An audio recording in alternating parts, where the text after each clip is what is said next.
The rain fell in a cold, relentless sheet, washing the city in a slurry of neon and shadow. It was the kind of rain that seeped into the bones, a miserable, persistent chill that promised a deeper cold to come.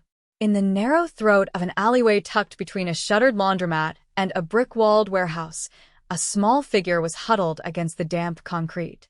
The fabric of her tattered red sweater, a color that should have been defiant, was dark and heavy with water, clinging to her like a second, colder skin.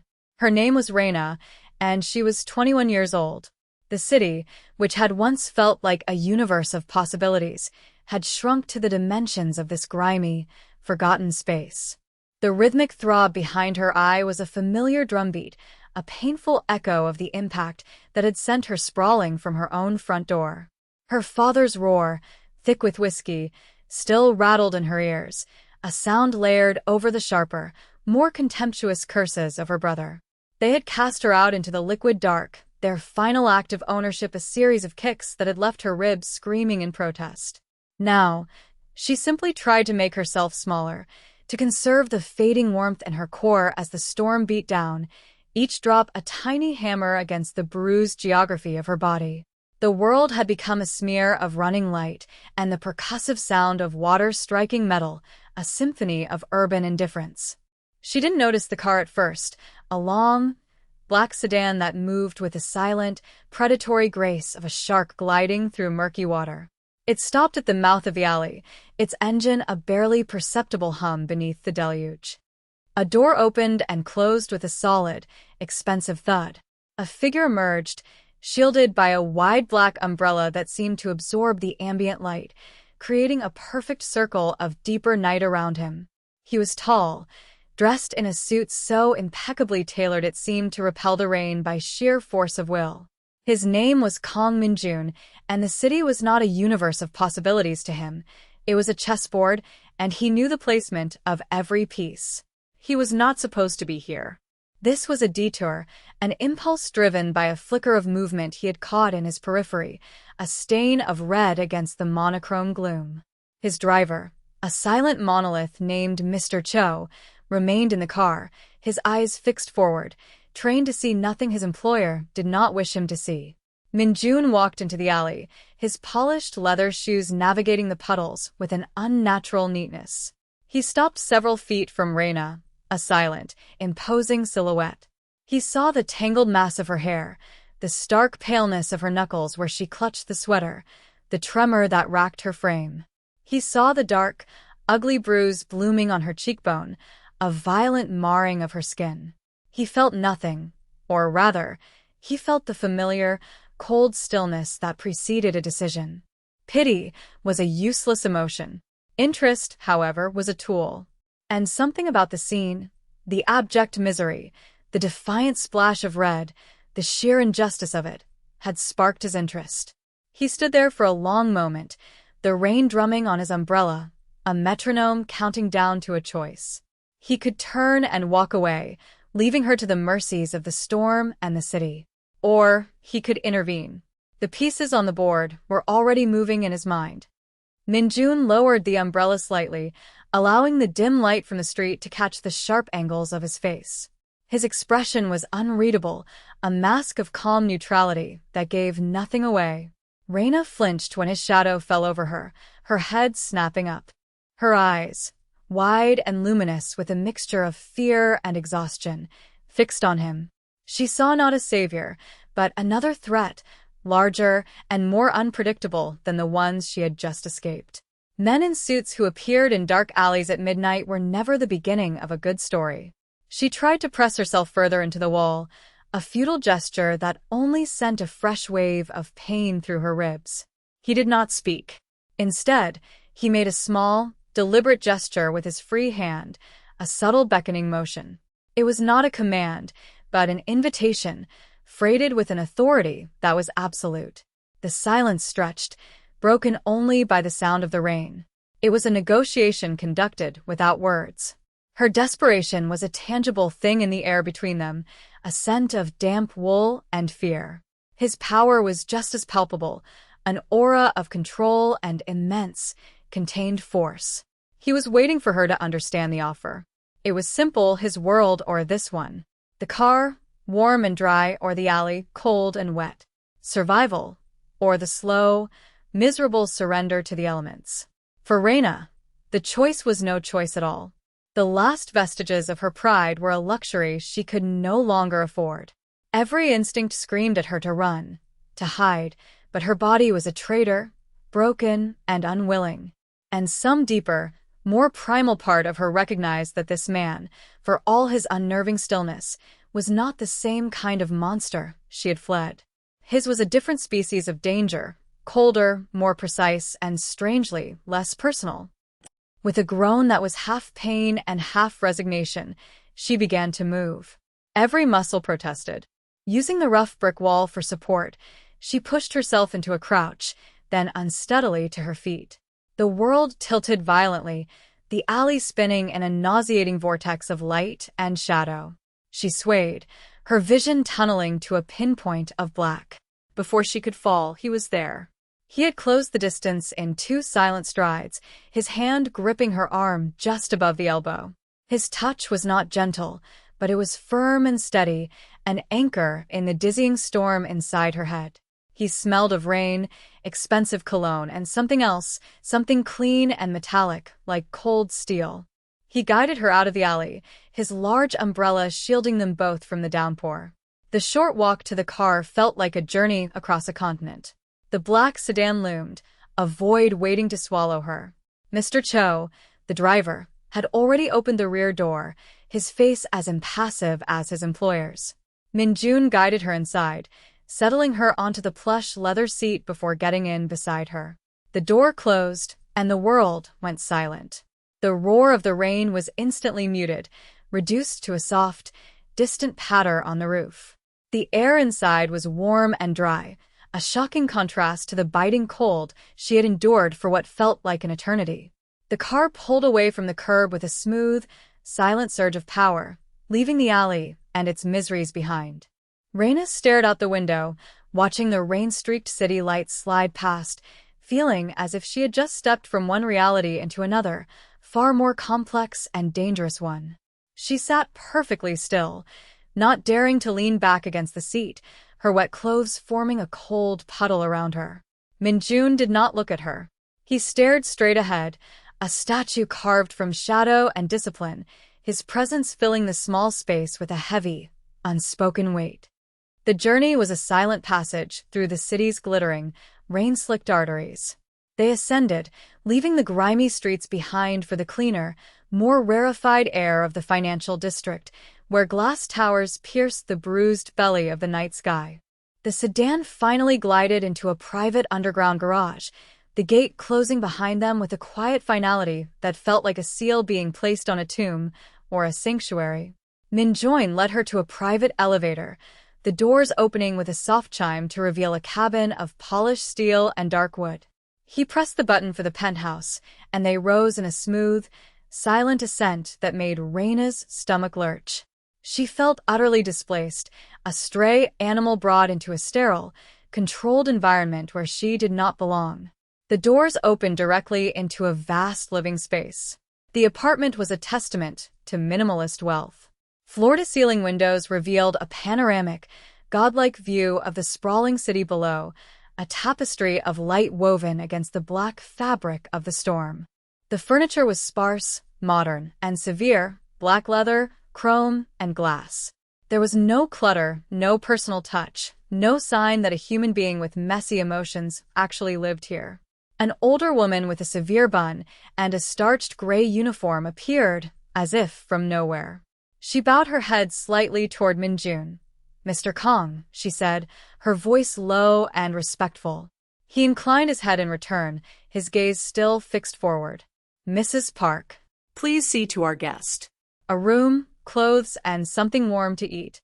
A physician will be here in 20 minutes." He spoke with the detached efficiency of a man dictating a memo. He did not look at Reina as he gave the orders for her care. Mrs. Park's gaze fell upon Reina, and for a fleeting second, a flicker of something, pity, perhaps, or professional concern, crossed her otherwise impassive face. "Of course, sir." "This way, please," she said, her tone softening almost imperceptibly as she addressed Reina. Reina followed her numbly, her wet shoes squeaking on the polished marble floor. She was led down a long, silent hallway to a guest room that was larger than the entire apartment she had once shared with her family. It was as impersonal as the living room, decorated in shades of gray and white, but the bed was enormous, piled high with crisp white linens that promised an impossible comfort. Clean, folded clothes were already laid out on a chair, a simple set of gray sweatpants and a soft black t-shirt. On a small table, a tray held a steaming bowl of soup and a glass of water. Mrs. Park gestured to the adjoining bathroom. "There is a shower. Please, make yourself comfortable." "The doctor is discreet." With another small bow, she was gone, closing the door softly behind her. Left alone, Reina felt the full weight of the night crash down on her. She stood in the center of the silent, luxurious room, dripping onto the pristine rug, a piece of broken debris washed up on a foreign shore. She showered, the hot water stinging her bruises, but washing away the grime and the cold. She dressed in the soft, clean clothes. She ate the soup, the warmth spreading through her slowly, chasing away the deep-seated chill. An hour later, a quiet, professional doctor examined her, speaking in low, reassuring tones as he cleaned a cut on her forehead and wrapped her ribs. He gave her something for the pain before departing as silently as he had arrived. Finally, she crawled under the covers of the vast bed. She did not sleep. She lay awake, listening to the muffled sound of the distant storm, her mind racing. She was safe, warm, and fed. But she was also a prisoner in this beautiful, sterile cage, owned by the silent, formidable man who had plucked her from the gutter for reasons she could not begin to fathom. The next morning, the storm had passed, leaving behind a sky washed clean and a city that sparkled under a pale, watery sun. Reina awoke to the unfamiliar sensation of being completely rested, the pain in her body dulled to a distant ache by the medication. She sat up, the fine cotton sheets pooling around her, and looked around the room. In the daylight, it felt less like a cage and more like a high-end hotel suite. A fresh set of clothes, simple black trousers and a cream-colored cashmere sweater, had been placed on the chair while she slept.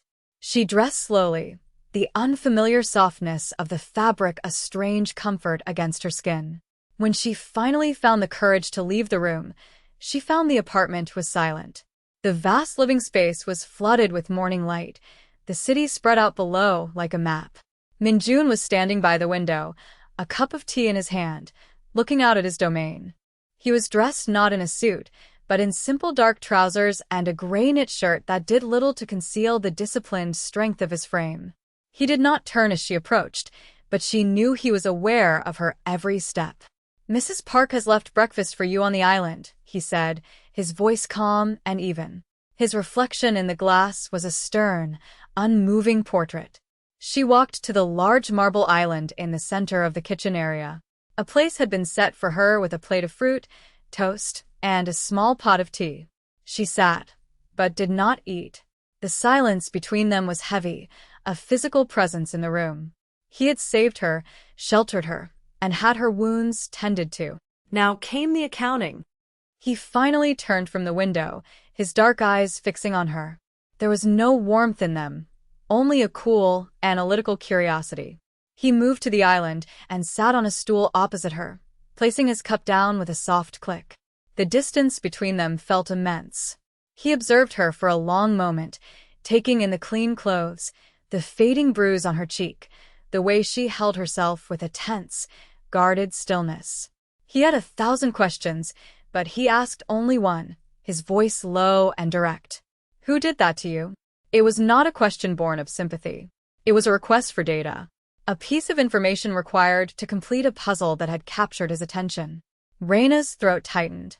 The words were lodged there, sharp and painful. To say them out loud would be to give them a reality she had always tried to deny, to contain within the four walls of that house. She looked down at her hands, resting on the cold marble. She could lie. She could invent a story about a mugging, a random act of violence by a stranger. It would be easier, It would keep her shielded. But looking at the man opposite her, at the unblinking intensity of his gaze, she knew a lie would be pointless. He would see through it instantly. More than that, a lie felt like a betrayal of the strange, terrifying lifeline he had thrown her. He had not offered pity, and so she would not ask for it. She would give him the truth, raw and ugly. She took a slow, shuddering breath and met his eyes. Her voice was barely a whisper, hoarse with unshed tears and remembered pain. My father and my brother. They did that. The words hung in the air, small and sharp and devastating. She watched his face, waiting for the flicker of disgust, of judgment. But it never came. Instead, something else happened. He gave a single, sharp nod, an acknowledgement of the data received. He did not say, "I'm sorry," he did not offer words of comfort. Such platitudes were meaningless. The statement, "My father and my brother did that," was not an appeal for sympathy. It was an indictment. And, in his world, indictments were followed by sentencing. He stood, his movements economical and precise. "Eat," he said. It was not a suggestion. He turned and walked down the hallway toward what she assumed was his office, leaving her alone with the untouched breakfast and the weight of her confession. The moment the door closed behind him, he was already in motion. He picked up a dedicated, encrypted phone from his desk, a device used for only one purpose: issuing directives. He dialed a single number. The man who answered on the first ring was named Jae-wha, his most trusted lieutenant, a man who translated Min-jun's cold intentions into brutally efficient action. "Sir." Jae-wha's voice was flat, professional. "Two individuals," Min-jun began, his tone devoid of any emotion. He gave Reina's full name, which he had already acquired from the briefest of searches the night before. Her father, Robert, and her brother, Thomas. "Find them. I want a complete profile. Financials, associates, habits, debts. Everything. I want to know every sordid detail of their lives for the past 10 years. I want to know where they drink, who they owe, and what they fear. Be discreet." "The girl is not to know." "Understood, sir," Jae-wha replied. "How long do I have?"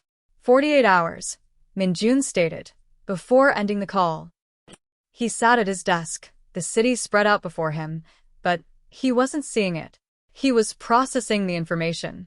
The girl, Reina, was not merely a victim of random circumstance. She was the product of a specific, sustained cruelty, a systemic failure. In his rigidly ordered mind, this was an imbalance, a deep crack in the ledger of cause and effect. His intervention in the alley was no longer an impulse.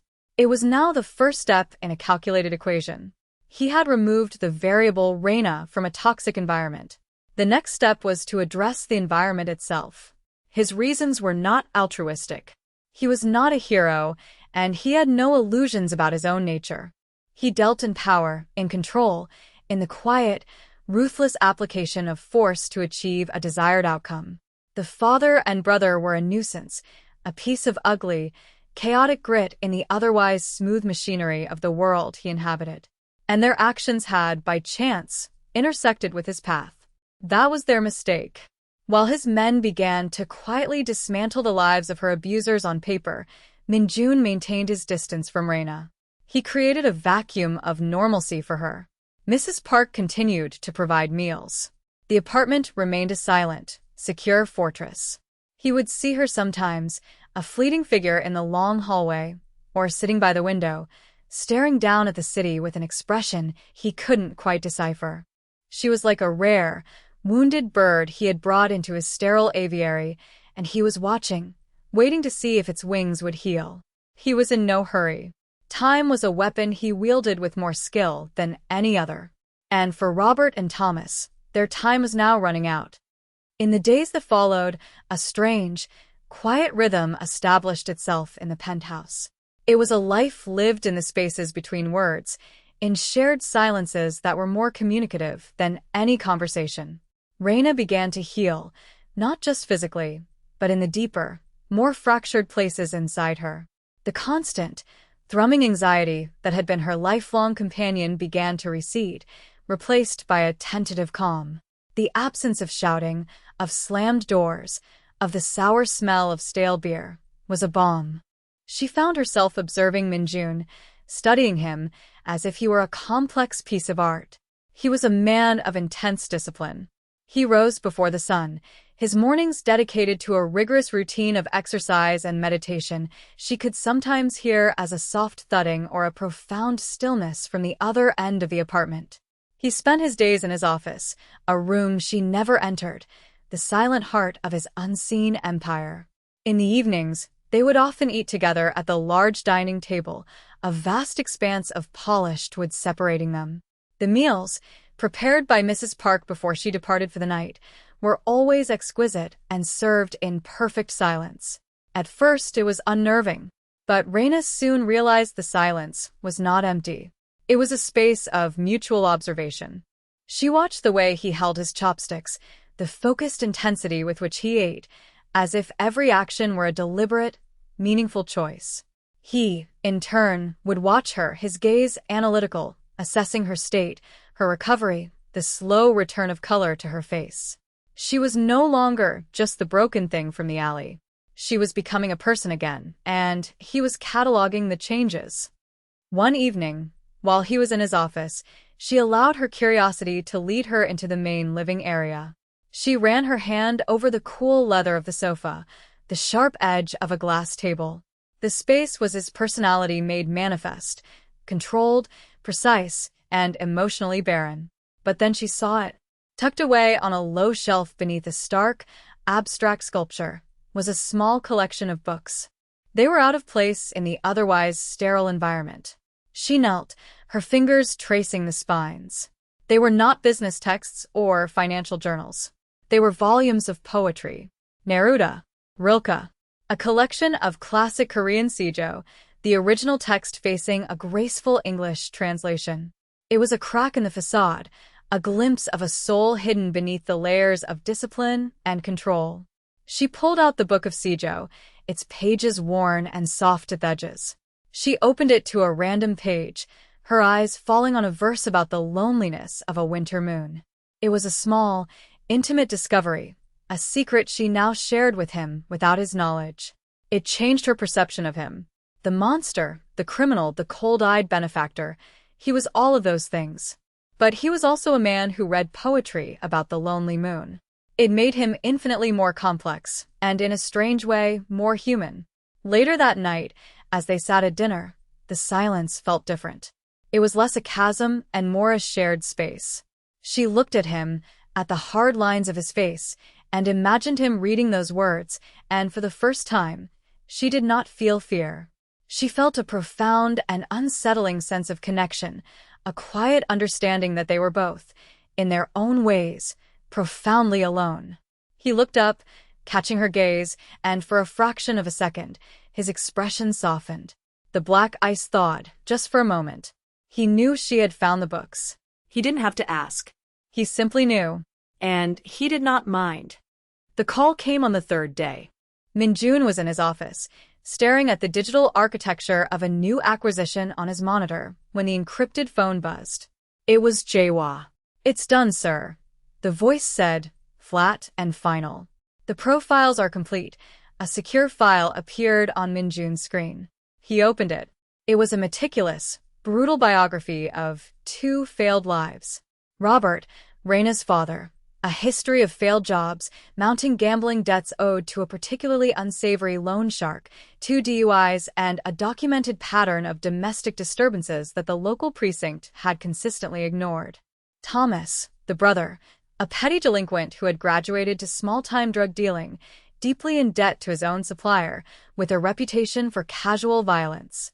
The report was a litany of weakness, cruelty, and pathetic rage. It was uglier than Minjun had anticipated. He read through the associates, the habits, the fears. Robert was terrified of the loan shark he owed. Thomas was terrified of his supplier. Their entire existence was a fragile construct of blustering anger built upon a foundation of fear. They projected their weakness onto the only person they could, Raina. Minjun closed the file. The equation was now complete. He knew the variables, the pressures, the breaking points. He knew exactly which levers to pull.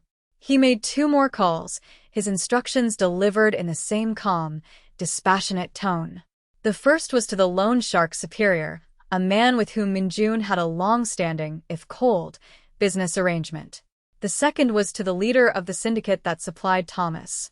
The conversations were brief, polite, and utterly chilling. He was not making threats. He was calling in markers, adjusting balances, and subtly shifting pressures. He explained in abstract terms that 2 minor liabilities, Robert and Thomas, had become an inconvenience.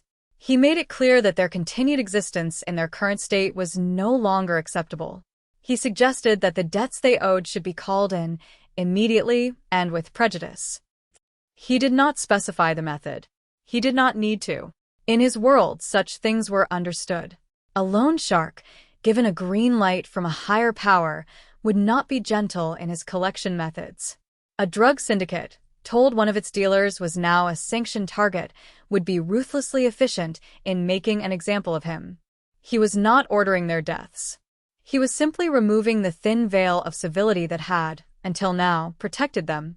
He was exposing them to the natural consequences of their own wretched lives, consequences that had been accelerated by his influence. After the calls were made, he deleted the file and shut down the terminal. He stood and walked back to the window, looking down at the city lights. Down there, in the grimy, forgotten corners of his kingdom, 2 small, violent men were about to discover that the world was a much colder and more unforgiving place than they had ever imagined. A debt was being paid. An imbalance was being corrected. He felt no satisfaction, no pleasure. He felt only the quiet, clean feeling of a ledger being balanced. When he joined Reina for dinner that evening, his demeanor was unchanged. He was as silent and controlled as ever. But Reina, who had grown attuned to the subtle currents of his presence, felt something different. There was a finality in the air, a sense of something having been concluded. He met her gaze across the table, and she saw it in his eyes, the calm after a distant, silent storm. He said nothing of what he had done. He simply asked, "Is the soup to your liking?" It was his way of closing the chapter, of turning the page. The past had been dealt with. Now, all that mattered was the future. A week passed. It was a week of profound and unnerving peace. Reina's bruises faded to pale yellow ghosts, and the ache in her ribs subsided. She moved through the penthouse with a growing sense of familiarity, the sterile luxury no longer feeling so alien. Yet, a quiet tension hummed beneath the surface. She knew, with a certainty that settled deep in her bones, that something had happened. She hadn't heard from her family, but that was not unusual. What was unusual was the complete and utter silence. No angry voicemails, no threatening texts. Nothing. It was a silence so absolute it felt like an ending. One evening, she found the courage to breach the unspoken contract between them. Minjun was reading in the living area, not one of the poetry books, but a dense financial report. The lamplight carved his face into sharp planes of light and shadow.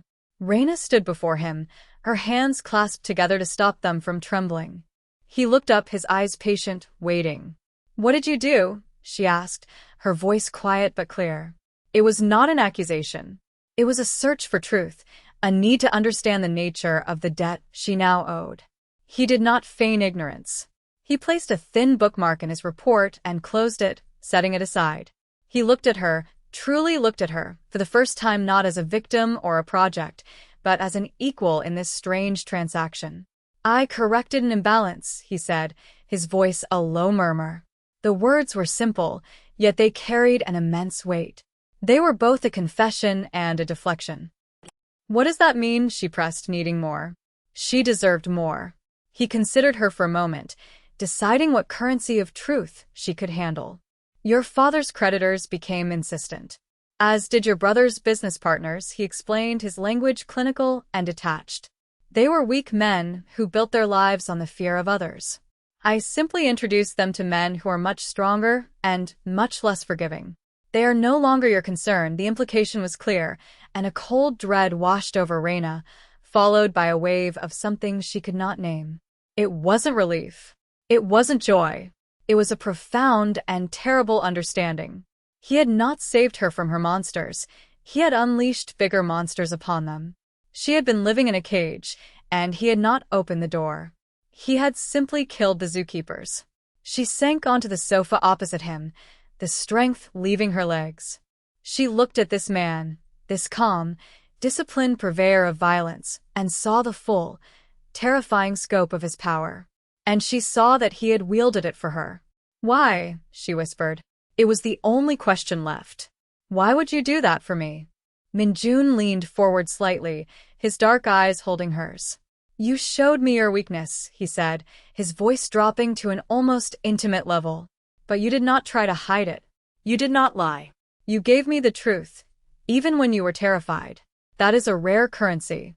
It deserved a return on investment." In that moment, the power dynamic between them shifted irrevocably. She was no longer just the recipient of his charity. She was a catalyst. Her simple, painful honesty had set in motion the gears of his world. She was complicit, bound to him not by gratitude, but by a shared, dark act. He saw her resilience, her quiet strength, and he respected it more than any plea for help. She was no longer a wounded bird. She was a person who understood the cost of things. He let the weight of his explanation settle in the quiet room. He watched her process the information, the conflict warring in her eyes, the horror of his methods against the undeniable fact of her freedom. He had not offered her simple justice. He had given her a far more complicated and binding gift. He had given her a clean slate, written in the ink of other people's ruin. After a long silence, he stood and walked to the window, turning his back to her as he looked down upon the endless river of headlights flowing through the city's canyons. The moment of confrontation was over. Now came the proposition. "You have two choices," he said, his voice reflecting off the vast pane of glass. "The first is this. I will give you a substantial amount of money. Enough to start a new life anywhere you wish. A new name, a new identity. You can walk out that door and never see me again. The past will be erased. You will be free." He paused, letting the offer hang in the air. It was a generous offer, a clean break, but they both knew it was the lesser of the two. "Or," he continued, turning to face her again, his expression serious, "you can stay." Raina stared at him, her heart pounding. "Stay and do what?" she asked, her voice barely audible. "This apartment, this life, it's not mine." "It could be," he countered. "I have many business interests. Some are less public than others, but many are legitimate. Art galleries, restaurants, real estate holdings. They require oversight. They require a mind that is sharp, observant, and understands the value of truth." He took a step closer. "I have seen you watch the city. I have seen you study the people in it. You see things others miss. You have a resilience I have rarely encountered. That is a talent. I do not like to see talent wasted." It was not a declaration of love. It was not a romantic proposal. It was a job offer. It was an invitation to become a piece on his chessboard, not a pawn, but something more. A queen, perhaps. Powerful, but still bound to the rules of his game.